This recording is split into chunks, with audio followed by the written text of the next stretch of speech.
Alright guys, how's it going? KCP3 here with some quick gaming news for you. So pretty much there was a report recently stating that GTA 5 for the PC retail version is going to have 7 discs equaling up to 65 gigabytes, 5 less than the digital version, which can be found on Steam for the digital download.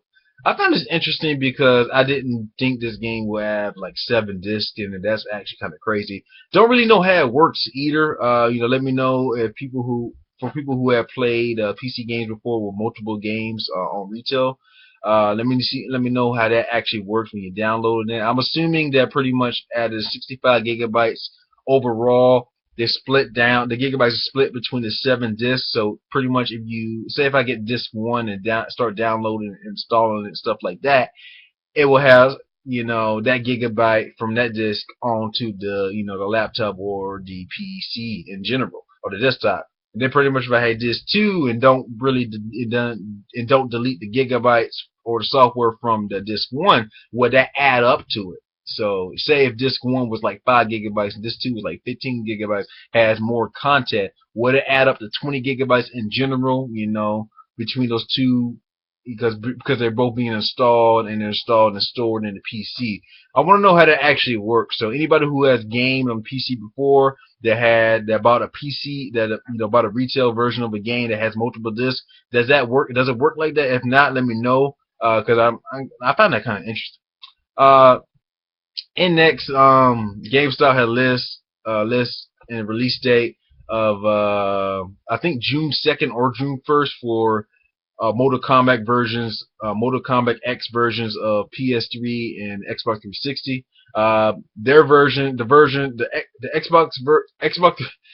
the last gen version of Mortal Kombat X, the game is coming out in the beginning of June, right before E3. I was actually kind of surprised that it was still coming out. Because pretty much it got delayed, and pretty much when most games nowadays get delayed on last gen consoles, and because pretty much we're in the new gen console now, they end up being announced to being dropped off, and pretty much that's one of the big things that many people are talking about, because pretty much with cross gen, it's kind of not using the full potential of the new gen, because based off they had to dumb it down for the last gen consoles so everybody can be on the same plate.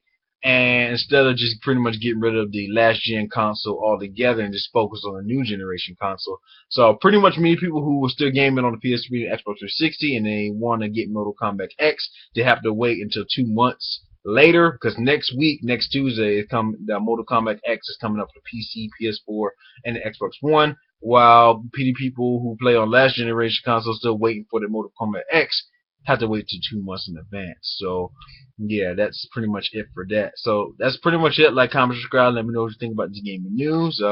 Anybody who has gamed on PC before, has multiple retail disc, game that had multiple discs in general, let me know how that actually worked when you actually downloading and installing the game. Because I found that kind of interesting. KCP3, thanks for watching. I see you guys later in my next gaming news video. Have a wonderful day, and thanks for watching again.